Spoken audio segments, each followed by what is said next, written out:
Bom dia, me chamo Eduardo, sou estudante de medicina do sétimo semestre da UNEX e faço parte do projeto de pesquisa e extensão em genética.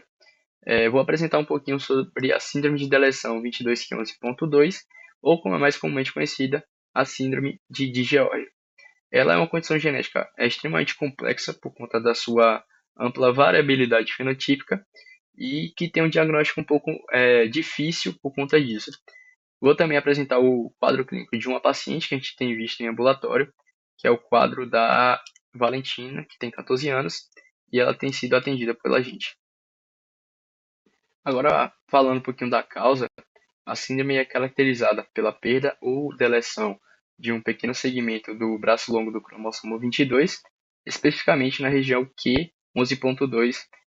É a síndrome de microdeleção mais comum em nós seres humanos, mas sua principal característica é a imensa variabilidade clínica, onde manifestações podem ser completamente diferentes entre indivíduos da mesma família. Agora, para falar um pouquinho sobre as manifestações clínicas, a gente tem que começar com aquelas que são as principais, mais recorrentes e que levam à maior mortalidade de portadores da doença. E quais são? A cardiopatia congênita, ela está presente em 64% dos pacientes e é a principal causa de morte em crianças com a síndrome. E a gente vai, os pacientes com a cardiopatia geralmente cursam com a transposição de grandes artérias, uma tetralogia de Fallot e ou defeito do septo interventricular. Além disso, os pacientes podem ter anomalias palatinas, geralmente afetam 67% dos pacientes. A imunodeficiência, que vai causar infecções recorrentes no paciente. Anomalias renais, que podem deixar esse paciente dependente de diálise. A perda auditiva, que pode ser tanto sensorial ou condutiva. E atraso no desenvolvimento neuropsicomotor e ou dificuldade no aprendizado, que está presente em quase todos os pacientes. É quase universal.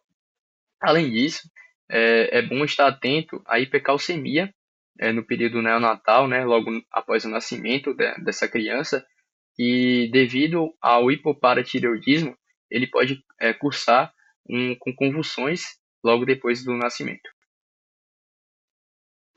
Esse slide ele mostra em porcentagem os achados mais comuns, tanto os achados cardíacos mais comuns, quanto os palatinos.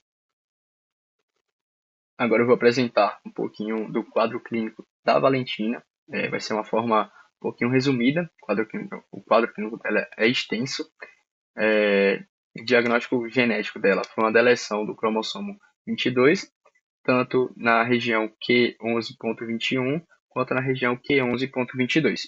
O que isso gera? Isso gera uma heterogeneidade genética que vai resultar num fenótipo um pouco diferente da síndrome.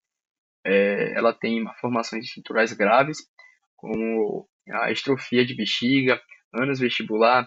Ela apresentou uma genitália ambígua ao nascer, útero bicorno, os rins dela são insuficientes, ela depende de diálise. Em relação às cardiopatias, ela tem a presença da comunicação interatrial e da comunicação interventricular, a dilatação do tronco pulmonar e da artéria pulmonar direita.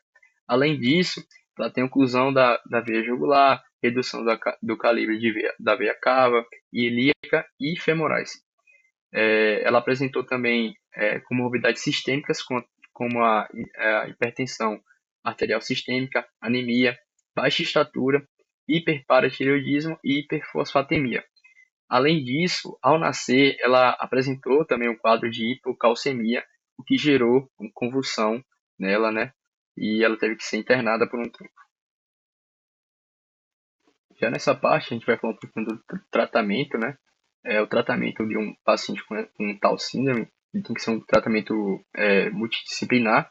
Esse paciente tem que ter um fono, tem que ter acompanhamento com psicólogo, com psiquiatra, até por conta do risco aumentado de desenvolver TDAH ou esquizofrenia e alguns tratamentos mais específicos, né, que tem que ser tratado com especialistas, como anomalias cardíacas, que devem ser tratadas conforme recomendado pelo cardiologista, tratamento cirúrgico também de anomalias palatinas, é basicamente isso.